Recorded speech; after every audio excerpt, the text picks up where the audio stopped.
नमस्कार दोस्तों। आज हम बात करने वाले हैं एक ऐसे टर्निंग पॉइंट के बारे में जिसने इंडिया की किस्मत ही बदल दी। ग्रीन रिवॉल्यूशन यानी हरी क्रांति।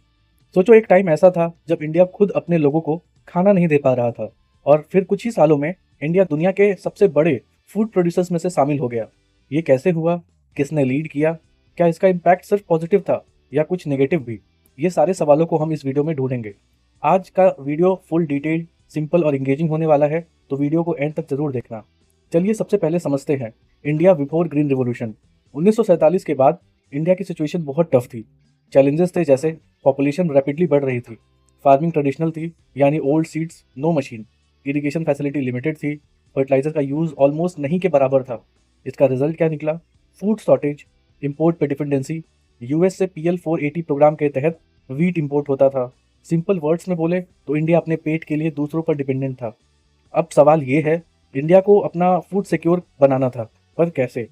तब गवर्नमेंट ने डिसाइड किया एग्रीकल्चर को मॉडर्न बनाएंगे, साइंस का यूज़ करना पड़ेगा, प्रोडक्टिविटी बढ़ानी पड़ेगी। और यहीं से शुरुआत होती है ग्रीन रिवॉल्यूशन की। ग्रीन रिवॉल्यूशन का सिंपल मतलब है एग्रीकल्चर में मॉडर्न टेक्नोलॉजी का यूज़ करके प्रोडक्शन बढ़ाना। इसमें इंक्लूडेड था हाई यील्ड वेराइटी यानी HYV seeds, chemical fertiliser, irrigation system, tractor and machines, advance machinery for easy operation. Green revolution किसी एक इंसान का काम नहीं था, बट कुछ लोगों का रोल बहुत इंपॉर्टेंट था इसमें। Normann Borlaug, father of green revolution world level पे, और MS स्वामीनाथन, इंडिया के ग्रीन रिवॉल्यूशन के फादर इनको कहा जाता है। इन्होंने इंडिया में साइंटिफिक फार्मिंग को प्रमोट किया। चलिए अब डिटेल में एक एक करके समझते हैं।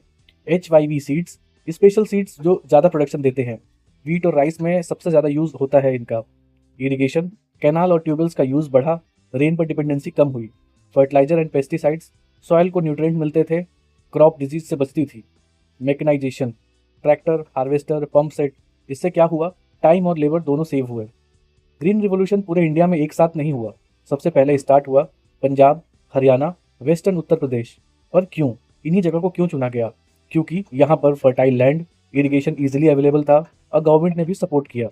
चलिए अब हम समझते हैं इनके पॉजिटिव इम्पैक्ट्स। ग्रीन रिवॉल्यूशन की वजह से पॉजिटिव इम्पैक्ट क्या क्या आया। तो फूड शॉर्टेज जो अपना था वो खत्म हुआ और फूड प्रोडक्शन बहुत रैपिडली इंक्रीज हुआ। India became self sufficient, farmers की इनकम बढ़ी और फेमाइन का रिस्क भी खत्म हो गया। एक एग्जांपल देखते हैं। 1960s में वीट प्रोडक्शन बहुत लो था इंडिया में। 1980s तक इंडिया मेजर प्रोड्यूसर बन गया था वीट का। तो ये एक एग्जांपल है जो बताता है कि ग्रीन रेवोल्यूशन ने क्या चेंज किया। अभी हम उसके नेगेटिव साइड्स को भी देखते हैं। हर चीज़ के दो साइड होते हैं। तो इससे क्या हुआ?